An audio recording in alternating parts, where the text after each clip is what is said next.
A very good afternoon, ladies and gentlemen. Welcome to Itakshla classes. I am Kabir Srivastav, who is going to present you previous year questions based on physics. So today we are going to cover up NDA 2019 one previous year question based on physics. So अगर इसकी बात करें NDA की exam की, so in my previous video I have mentioned that we have three topics where we have to focus more. Yes, we have to cover everything, but yes, three topics which is which are having more importance or more relevance.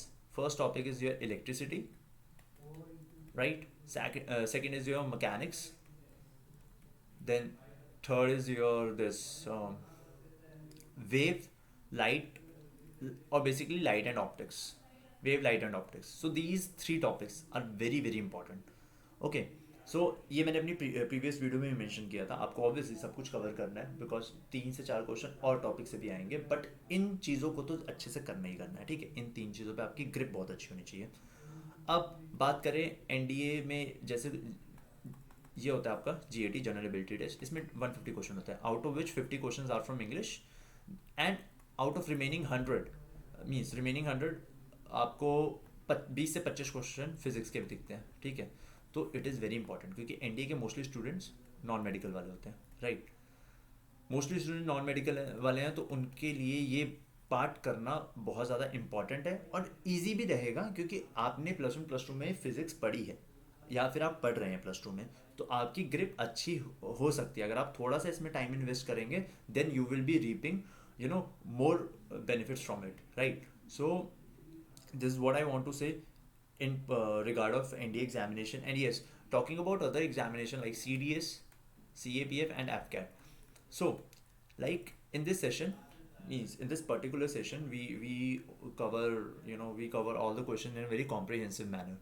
Okay, सो मैं हर एक question के साथ try करता हूँ कि 1-2 concepts और associate कर दूँ और लिंक कर दूँ कि आपको बहुत अच्छे से समझ आए. एंड टॉकिंग अबाउट न्यूमेरिकल, सो मैं आपको खुद ही आपके सामने करके दिखाता हूँ कि yes this is the approach you have to follow. Right, so जब आप एनडीए का लेवल एक बार एनडीए के क्वेश्चंस करेंगे, लाइक जो बच्चे प्रिपेयर करें सीडीएस, सीएपीएफ और एफकैट के लिए, तो वो भी इस वीडियो को देख सकते हैं बिकॉज एनडीए का लेवल, एनडीए के जो क्वेश्चंस आते हैं फिजिक्स में, उनका लेवल सीडीएस, सीएपीएफ, एफकैट में जो फिजिक्स के क्वेश्चन आते हैं उनसे ऊपर है. तो जब आप ये कर लोगे तो आपके लिए वो चीज़ें काफ़ी आसान हो जाएंगी क्योंकि इन सेशंस में कॉन्सेप्ट्स पे बहुत ज़्यादा फोकस किया जा रहा है. ठीक है, so without wasting any time let's proceed. The light energy escaping from the sun can be spread by, तो आपने इसका करेक्ट आंसर है शावर ऑफ रेन ड्रॉप्स. ठीक है, और बेसिकली रेन ड्रॉप्स, देखो जब ये रेन ड्रॉप्स ऐसे होती है ना, तो क्या होता है ना कि जब सन रेज इस पर ऐसे हिट करती हैं, तो आपने देखा होगा ना एकदम से लाइक सनरेज जब इसे हिट करेंगी तो रेनबो कैसे बनता है. रेनबो इसी कॉन्सेप्ट पे बनता है कि सनरेज हिट करती हैं और विपग्योर आ जाता है, तभी आपको रेनबो सतरंगी हम बोलते हैं ना. तो रेनबो का यही कॉन्सेप्ट होता है कि रेन ड्रॉप्स की वजह से लाइट स्प्रेड कर गई है. ठीक है, तो क्या हुआ, अब ये जो रेन ड्रॉप्स होती है स्प्रेड क्यों करेंगी, क्योंकि ये प्रिज्म की तरह एक्ट करती है और बेसिकली एक लेंस की तरह काम करती है. लेंस का क्या काम है, रिफ्रैक्ट करना और चीज़ों को बेंड कर देना. क्योंकि पहले ये रेयर टू डेंसर में आया, फिर डेंसर टू रेयर चला गया, तो ऑब्वियसली बेंड करेगी सन रेज, तो स्प्रेड कर जाएगी. ठीक है, डाइवर्स करेगी. सो इसलिए shower of rain drops is correct answer. ठीक है, as I mentioned, it acts like a prism. It gets bent or refracted. So sunlight is a mixture of different colors. When it passes through a shower of rain, which acts like a prism, it gets bent or reflected, and the light energy uh, gets sprayed. Okay, आगे बढ़ते हैं. The correct sequence of energy transfer that occurs when an apple falls to the ground is. तो suppose ये height से गिरा, तो इसकी सबसे ऊपर क्या थी, पोटेंशियल एनर्जी. जैसे ही ये गिरा काइनेटिक एनर्जी में चेंज हुआ, काइनेटिक एनर्जी में चेंज होता जा रहा है, तो उसके बाद इसकी काइनेटिक एनर्जी बढ़ती जा रही है, पोटेंशियल एनर्जी कम होती जा रही है. ठीक है, एक पॉइंट आएगा जब आप बॉल को कैच करते हो तो आपको कुछ गरम गरम सा लगता होगा, या फिर आपकी तरफ कोई बॉल एकदम से तेज थ्रो करता है और जब आप उसे पकड़ते हो तब आपको हीट महसूस होती है ना. हीट कैसे महसूस होती है, क्योंकि बॉल ऑलरेडी एक हीट एनर्जी पोजेस कर रहा है. तो पहले पोटेंशियल एनर्जी थी, फिर काइनेटिक एनर्जी हुई, फिर हीट एनर्जी हुई, फिर जब बॉल लगती है, ठीक है, बॉल लगती है तो आप आवाज़ आती है. जैसे बॉल जब सेफ गिरेगा तो एक आवाज़ आएगी, तो वो क्या होगा, वो साउंड एनर्जी हुआ. तो करेक्ट ऑर्डर क्या होगा, potential energy, kinetic energy, heat energy, then sound energy, as I already explain you. ठीक है, या आप स्टेटमेंट अगर पढ़ना चाहे तो पढ़ सकते हैं, अदरवाइज मैंने पिछली स्लाइड में आपको अच्छे से एक्सप्लेन कर दिया.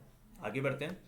विच one of the following can charge an insulator. देखिए जो इंसुलेटर क्या होता है, इंसुलेटर में चार्ज बिल्कुल हो सकते हैं, बट वो चार्ज मूव नहीं करते, उनकी मोबिलिटी जीरो है. मोबिलिटी जीरो है इसीलिए करंट फॉर्मेशन नहीं होगी. ठीक है, ये मतलब होता है. ठीक है, तो जो विच one of the following can charge an insulator, that is static electricity. Simple. Magnetic field तो करेगा नहीं, क्योंकि मैग्नेटिक फील्ड करंट प्रोड्यूस करता है, और करंट इसमें जाएगा नहीं इंसुलेटर में. ठीक है, करंट हो नहीं सकता. करंट इलेक्ट्रिसिटी तो in itself is a current, तो वो भी नहीं होगा. ग्रेविटेशन फील्ड का तो कुछ लेना ही देना नहीं है इन सब चीज़ों से. ठीक है, तो बात रही सिर्फ स्टैटिक इलेक्ट्रिसिटी की, यानी static charges, this plus minus या माइनस माइनस और प्लस प्लस या माइनस प्लस, जो भी आप चार्ज देना चाहें. तो ये सिर्फ इसमें चार्जेस हैं. तो static electricity can charge an insulator. ये आप स्टेटमेंट पढ़ सकते हैं, ऑलरेडी मैंने आपको एक्सप्लेन कर दी है चीज़ें. Speed of sound in water is approximately, देखिए 20 degree Celsius, almost near to room temperature है. रूम टेम्परेचर में speed of sound in water क्या होती है, हम सबको पता है 1500 के आसपास होती है. 1498 एग्जैक्ट नंबर है जो एनसीईआरटी या किसी बुक में दिया है. तो आपको तो 1498 दिख नहीं रहा, ना कभी देगा, तो आपको 1500 टिक करना, सिंपल. अब आप कंफ्यूज इसमें मत होइएगा कि 25 डिग्री सेल्सियस पे होता है 1498 और 20 डिग्री सेल्सियस पे क्या होना चाहिए. तो समवट 1500 के अराउंड ही होगा, ज़्यादा इतना डिफरेंस नहीं आएगा. तो 15 metre per second is the correct answer. ये स्टेटमेंट है. ठीक है, let us consider a copper wire having radius R and length L. देखिए एक ये रेडियस आर है. ठीक है, ये कॉपर वायर है, तो इसका हम इस एरिया को देखते हैं ना नॉर्मल, तो इसका रेडियस आर है और इसकी लेंथ है एल. ठीक है, अब क्या हुआ, जो रेडियस ऑफ अनदर, अब हमने एक और वायर ली जिसका रेडियस 2r है. ठीक है,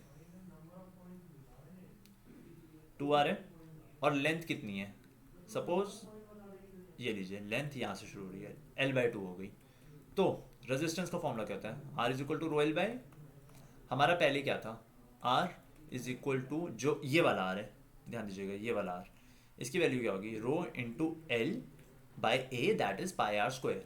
करेक्ट. अब r2 की बात कर लेते हैं, rho L by 2, because it has been mentioned in the question, right.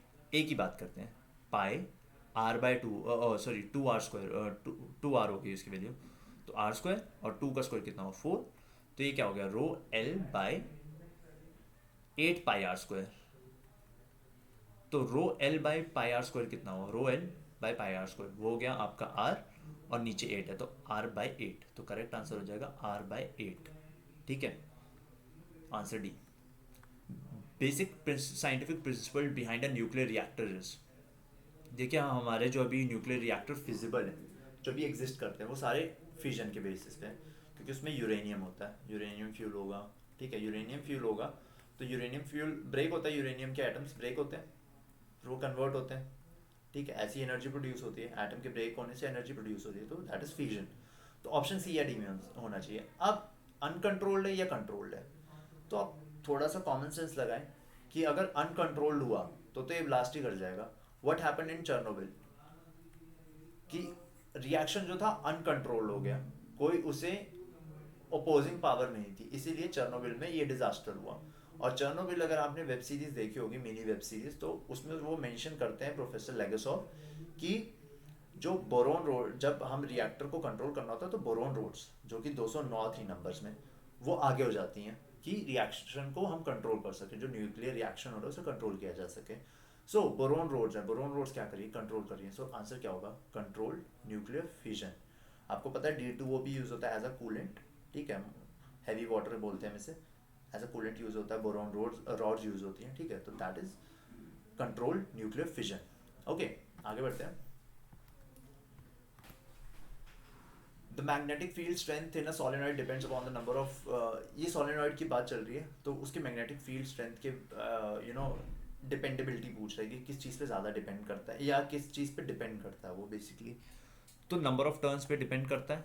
एक तो बोला नंबर ऑफ टर्न्स पे, एक बोला करंट पे, और एक बोला डायमीटर पे. तो अभी हम बात करेंगे नेक्स्ट लाइन में कि किन किन चीज़ों पे डिपेंड करता है.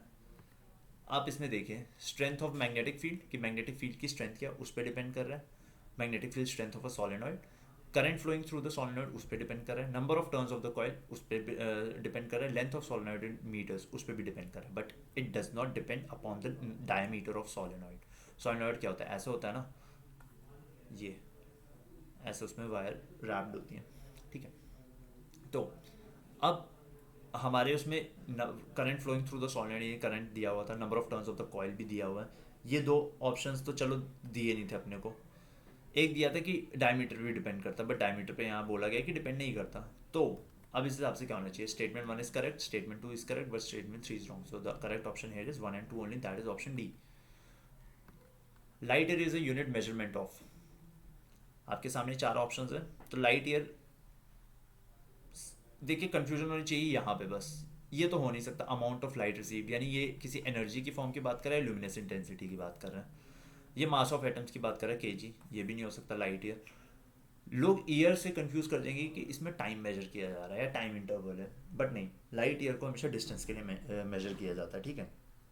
अब ये डिस्टेंस बहुत बड़े बड़े होते हैं, जैसे 1 लाइट ईयर होगा ना, तो वो होगा 9.46 इंटू 10⁻15 मीटर, ठीक है। तो ये देखिए 10⁻15 मीटर कितना ज़्यादा होगा ये, लाइक अगर मैं से किलोमीटर में भी कर दूँ चेंज, तो 10⁻12 किलोमीटर, ठीक है। तो 1000 किलोमीटर में तो 10⁻3 होता है, तो ये समझ लो कितने, ये उसका 4 गुना नहीं, ये उसका 10⁻9 टाइम्स और है, ठीक है। और अगर मैं 10⁻9 टाइम्स करूँगा तब जाके आएगा, समझ गए, यानी कितने जीरोस लगेंगे, कितना डिस्टेंस है, तो it is use to measure very large distances. ये क्लियर हुआ, तो ऑप्शन क्या होगा, करेक्ट ऑप्शन हुआ ए। अब एक कंपैरिजन बता देता हूँ आपको कि power second is greater then light year, power second is greater then light year is greater then astronomical unit. ये तीनों लार्ज डिस्टेंस को मेजर करने के लिए काम आते हैं। इसमें सबसे बड़ा है power second, then light year, then astronomical unit, right. आगे बढ़ते हैं। The focal length of the objective lens of a telescope is 50 centimeter. If the magnification of the telescope is 25, then the focal length of the eyepiece is, very easy question. Magnification का formula होता है focus of objective lens by focus of eyepiece. अब इसमें F E हमें निकालना है, उसने पूछा the focal length of the eyepieces. F O अपने को पता है 50 सेंटीमीटर, एम क्या है 25, तो एफ ई की वैल्यू क्या आएगी 2 centimetre. Very easy question, option here is C, right. ये अगर आपको देखना आप देख सकते हैं, अदरवाइज यहाँ मैंने एक्सप्लेन कर ही दिया इसे। विच one of the following forces is non central and non conservative.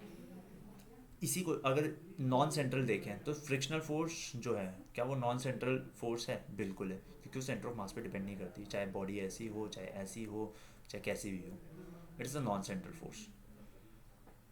और इसलिए भी नॉन सेंट्रल है क्योंकि ये देखिए कॉन्टैक्ट पे डिपेंड करती है, यहाँ पे इस चीज़ पे ज़्यादा डिपेंड करती है, ठीक है, या इसी चीज़ पे डिपेंड करती है।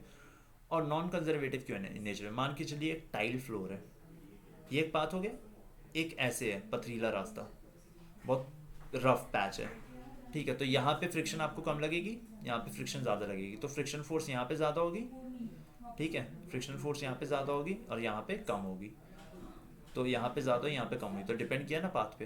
तो the correct option here is frictional force, ठीक है, which is non central and non conservative in nature.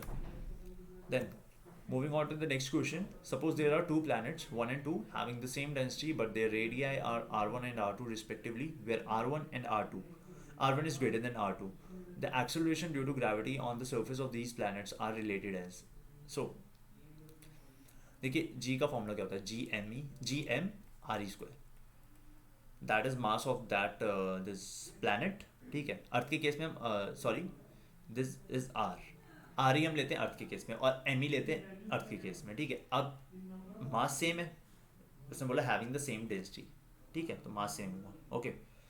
So M same है, ठीक है, फर्क कहाँ पे है? आर पे, तो जी तो कांस्टेंट ही है, एम भी हटा दो, और जी हो गया inversely proportional to R square, correct. R1 बड़ा है R2 से, R1 बड़ा है R2 से, यानी सपोज अगर हम G1 की बात करें तो G1 इनवर्स R1 स्क्वायर और G2 R2 स्क्वायर। अब देखो ध्यान से कि G1 जो है R1 बड़ा है तो G1 की वैल्यू कम होगी और R2 छोटा है तो G2 की वैल्यू ज़्यादा होगी, तो G2 is greater than G1, so option here is B is correct option. ठीक है, B is correct option. Then आगे बढ़ते हैं। The sun is seen before it rises and for a short while after it sets. This is because of. So देखिए, आप rare to denser medium में जाता है जो अपना ये होता है, रेज होती है सन के थ्रू। ठीक है, तो रेयर टू डेंसर जा रहा है, रिफ्रैक्शन हो रहा है।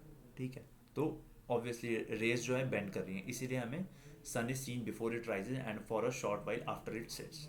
ठीक है, वो जब सेट कर जाता है तब भी हमें दिखता है थोड़ा सा, और होराइजन के मतलब वो नीचे जा चुका है बट दिखेगा, और जब वो आने वाला होता है तब भी वो होराइजन के नीचे है बट हमें होराइजन से ऊपर दिख रहा है। It is because of atmospheric refraction.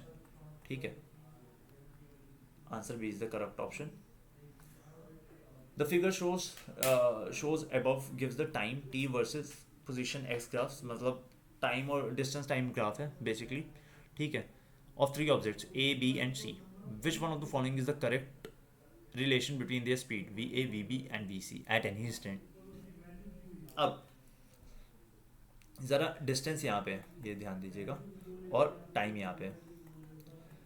अब ध्यान दो कि ये जो है ए, इसने डिस्टेंस कितना कवर किया इतने टाइम में, इसने डिस्टेंस इतना कवर किया इतने टाइम में, इसने डिस्टेंस कवर किया इतने टाइम में, तो इसका टाइम ज़्यादा लेकिन डिस्टेंस सबसे कम, तो वी सी की स्पीड सबसे कम, ये तीसरे नंबर पे आएगी।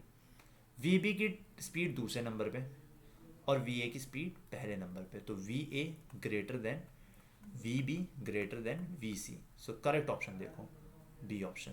ठीक है, one dyne, very very easy question, इससे आसान क्वेश्चन तो पूछ नहीं सकता। Option D, one dyne is equal to 10⁵ -5 newton, और 1 न्यूटन इक्वल्स टू 10⁵ डाइन। तो अगर वन डाइन निकालना है तो क्या करोगे, 10⁵ नीचे ले जाओगे और वो ऊपर आके 10⁻⁻5 हो जाएगा, और न्यूटन को ब्रेक करोगे तो केजी मीटर पर सेकंड स्क्वायर होता है, तो 10⁻⁻5 इज करेक्ट ऑप्शन है, आंसर डी। अब इसने पूछा accelerated and D accelerated motions are respectively represented by line segments. पहले एक्सेलरेटेड मोशन पूछा है। देखिए, आप लिख दोगे कि A B and C D है यहाँ पे। ठीक है, बिना सोचे समझे आप A B and C D पे टिक मार आओगे, क्योंकि हमारा माइंड ऐसे जाता है। ठीक है, तो हमने देखा ए बी, ये हुआ सी डी, तो ऑप्शन है ए बी सी डी, उसने रिस्पेक्टिवली लिखा है। पहले एक्सेलरेटेड मोशन देखो कहाँ पे, एक्सेलरेटेड मोशन सी डी में है, तो सी डी यहाँ पे हुआ और यहाँ पे हुआ। अब डी एक्सेलरेटेड मोशन कहाँ पे, ए बी में, क्योंकि वेलोसिटी टाइम के साथ कम होती जा रही है। ठीक है, तो यानी डी एक्सेलरेशन हो रहा है, तो यानी ए बी का कॉम्पोनेंट, यानी option C is the correct option. ठीक है, अब आगे बढ़ते हैं। Which one of the following statement regarding thermos flask is not correct. देखिए, थर्मोस फ्लास्क क्या होता है, ऐसा आपका जो थर्मस होता है जिसमें आप चाय या गर्म पानी रखते हो, एक सेकेंड यहाँ बना देता हूँ, इस शेप में होता है कुछ ना, यहाँ पे कॉर्क लगा होता है, यानी उसका ढक्कन, जो उसका कैप होता है, ढक्कन होता है, वो एक तो पुअर कंडक्टर ऑफ हीट तो होगा ही होगा, क्योंकि अगर वो पुअर कंडक्टर ऑफ हीट नहीं हुआ तो सारी जो हीट है उससे पास कर जाएगी, तो it should be a poor conductor of heat, तो ये तो करेक्ट हुआ option. The glass walls themselves have shiny surface, ये तो करेक्ट है, कभी आप देखना उसे अंदर से तो आपको एकदम शाइनी दिखेगा। ठीक है, जिसके वॉल्स होती हैं वो इसीलिए होती हैं कि रेडिएशन हो सके। ठीक है, तो B option is correct. The walls of फिर अब ए ऑप्शन पे जाते हैं। The walls of flask are separated by vacuum and made of glass which is a poor conductor of heat. बहुत जो walls of flask are separated by vacuum, देखिए ऐसे होता है वो, ये ना थोड़ा इस शेप में होता है, अगर हम इसके अंदर की ड्राइंग बनाए तो ये ऐसे करके बना होता है। ठीक है, तो ये वाला पोर्शन जो होता है वैक्यूम होता है। ठीक है, ये वैक्यूम पार्ट है, एंड जो अगर ये पुअर कंडक्टर नहीं हुआ, तो पुअर कंडक्टर अगर इसके वॉल्स नहीं हुए तो सारी हीट निकल जाएगी, सारी हीट निकल गई तो खेल खत्म और पानी हो जाएगा ठंडा, तो थर्मोस फ्लास्क का क्या रेलेवेंस रहा, कुछ भी नहीं। तो ये पुअर कंडक्टर ऑफ हीट होना चाहिए, जो कि ये करेक्ट स्टेटमेंट है, तो एक ही स्टेटमेंट आएगी वो कि ये है। अब इसमें देखो क्या लिखा है, the surface of inner wall radiates good amount of heat and the surface of the outer wall absorb some of the heat that is radiated from the inner wall. देखिए इनर वॉल की तो बात ही हमने जब की थी तो ये बोला था कि ये क्या बोलते हैं, ये आगे पास ऑन नहीं करेगा एनर्जी, वरना अगर इसने इधर कर दी तो गेम ओवर, थर्मोस फ्लास्क का कोई रेलेवेंस नहीं रहा। सो इसीलिए ये इनकरेक्ट स्टेटमेंट है, ठीक है। आप इस स्लाइड को अगर पढ़ोगे तो आपको पता चलेगा, जो कि मैंने वही चीज़ एक्सप्लेन की पिछली स्लाइड में। The thermos flask is a super insulated jug, right. और इसकी बात करें, it consist of a inner chamber and outer plastic और metal case separated by 2 layers of glass with vacuum in between. The glass is usually lined with a reflective metal layer, means having shiny surface. The vacuum prevents conduction. When infrared tries to leave the liquid, the reflective inner chamber reflects it straight back in again. ठीक है, so there is no way for heat, जो कि हमारी उस statement ने बोला था कि वो क्या करेगा, outer wall absorbs some of the heat that is radiated from the inner wall. और ये स्टेटमेंट देखो, the vacuum prevents conduction when infrared tries to leave the liquid, the reflective inner chamber जो ये अंदर है, ठीक है, ये रोक लेगा। तो उसने बोला कि वो नहीं रोकेगा उस स्टेटमेंट में, तो वो गलत चीज़, गलत ऑप्शन था, ठीक है। बहुत ही ईजी क्वेश्चन है, ये कन्वर्जन बेस्ड है। तो F is equal to x plus 1.8 into C. तो एफ इज इक्वल टू ये क्या बोल रहा है, बेसिकली ये बोल रहा है 9/5 सी प्लस 32। 9/5 3.8 1.8 होता है, ठीक है। तो 1.8 इंटू सी, और एक्स की वैल्यू क्या होगी 32, यानी ऑप्शन ए, ठीक है। When a beam of white light passes through a glass prism, the color of light beam that deviates the least. यार ये स्कैटरिंग का ही कॉन्सेप्ट है, या डिस्पर्जन, आप जो भी बोलना चाहें। इसमें जिसकी वेवलेंथ सबसे ज़्यादा होगी ना वो सबसे कम डेविएट करता है। तो जो रेड कलर है वो सबसे कम डेविएट करेगा, सिंपल, ठीक है। प्रिज्म में जो रेड है वो सबसे कम डेविएट करता है because of its highest wavelength in the wave cure pattern, right. तो ये है लीगो स्टैंड्स फॉर ये होता है कि आपकी ग्रेविटेशन फोर्स को आइडेंटिफाई या उसे चेक करने के लिए, मेजर करने के लिए इस डिवाइस का यूज़ होता है। तो इसका करेक्ट आंसर है laser interferometer gravitational wave observatory, ठीक है। LIGO stands for Laser Interferometer Gravitational Wave Observatory. It is a large-scale physics experiment. It is aiming to directly detect gravitational waves. Right? A fuse wire must be. देखो fuse wire का ना वो होनी चाहिए अपनी conducting, तो nature में होनी चाहिए, और उसका मेल्टिंग पॉइंट क्या होना चाहिए, क्योंकि अगर वो फ्यूज वायर अगर कंडक्टिंग नहीं हुई नेचर में तब तो उसके थ्रू करंट ही नहीं पास करेगा। करंट नहीं पास करेगा तो सर्किट कैसे पूरा कंप्लीट होगा, फ्यूज वायर क्योंकि सर्किट में ही होता है, ठीक है। सॉरी, और उसका जो मेल्टिंग पॉइंट है वो क्या होना चाहिए, मेल्टिंग पॉइंट उसका लो होना चाहिए, ठीक है। मेल्टिंग पॉइंट लो होगा तो जल्दी, जैसी करंट की शॉर्ट सर्किट कैसे होता है कि करंट की वैल्यू बहुत ज़्यादा हाई हो जाती है और हीटिंग इफेक्ट बहुत ज़्यादा बढ़ जाता है। तो अगर फ्यूज़ अच्छा होगा ना तो फ्यूज़ कर जाएगा, यानी ब्रेक कर देगा सर्किट को, ठीक है। फ्यूज़ कर गया, जैसी हीट ज़्यादा हुई, एक थ्रेश होल्ड से ज़्यादा हुई, तो वो फ्यूज़ ब्रेक कर जाएगा। फ्यूज़ ब्रेक कर जाएगा यानी सर्किट अब ब्रेक कर चुका है। सर्किट ब्रेक कर गया तो यानी करंट अब पास ही नहीं करेगा, यानी जो हीट जितनी डेवलप होनी थी वो धीरे धीरे ख़त्म हो जाएगी, उससे ऊपर तो बढ़ेगी ही नहीं। सर्किट ब्रेक हो गया तो हीट धीरे धीरे डिसिपेट करेगी विद पैसेज ऑफ टाइम, तो आप सेफ रहेंगे शॉर्ट सर्किट से। ये देखिए, fuse is a piece of wire of a material with a very low melting point. When a high current flows through the circuit due to overloading or short circuit, at that time wire gets overheated and melts. As a result of it, the circuit got broken and current stops flowing, right? So this is all about NDA 2019 1 previous year questions, ठीक है, based on physics, ठीक है। I hope आपको सारे concepts, सारी details, सारी insights physics को लेके समझ आएंगे, और आपने नोटिस भी किया होगा जो कि मैंने वीडियो के स्टार्टिंग में बोला था कि 3 टॉपिक से बहुत क्वेश्चन पूछे गए हैं। अगर अभी कैलकुलेट ही करके दिखाऊं तो इलेक्ट्रिसिटी का एक क्वेश्चन, देन अगेन वेव का, चलो ये क्वेश्चन तो आप हटा दो, ये क्योंकि सिंपल एक वो पूछा गया आपसे, फुल फॉर्म पूछी गई, बट ये वेव का ही पार्ट है, ठीक है। एक क्वेश्चन तब तक हो चुका है। फिर दूसरा क्वेश्चन अगेन ऑप्टिक्स से है, वेव से, सिंपल, ये तो कैलकुलेशन बेस्ड क्वेश्चन है, इसमें तो क्या ही 2 क्वेश्चन। अगेन वेव का क्वेश्चन आ गया, हीट वेव का 3, मैकेनिक्स का 4 क्वेश्चन हो चुके हैं। Again mechanics based question 5, 6, 7, 8, 9, then again wave 10, ये अगेन एक कन्वर्जन 11, या एक आ गया आपका मैग्नेटिक फील्ड। ओके, चलो 11 अब तक हो गए।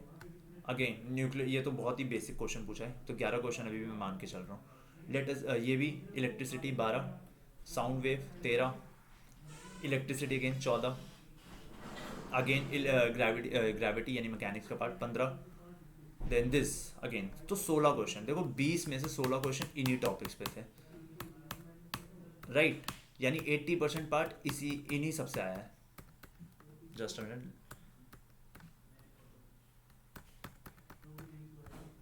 या 20 में से 16 क्वेश्चन इसी में से आए हैं, इन 3 टॉपिक्स में से। तो ये 3 टॉपिक बहुत ही ज़्यादा इंपॉर्टेंट है, ठीक है।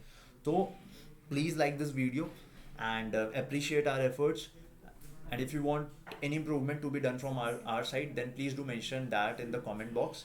Subscribe our channel, that is Takshila classes, and yes, share out this video with your friends. We will be coming with more and more videos like this on daily basis, so please stay tuned. Thank you, goodbye.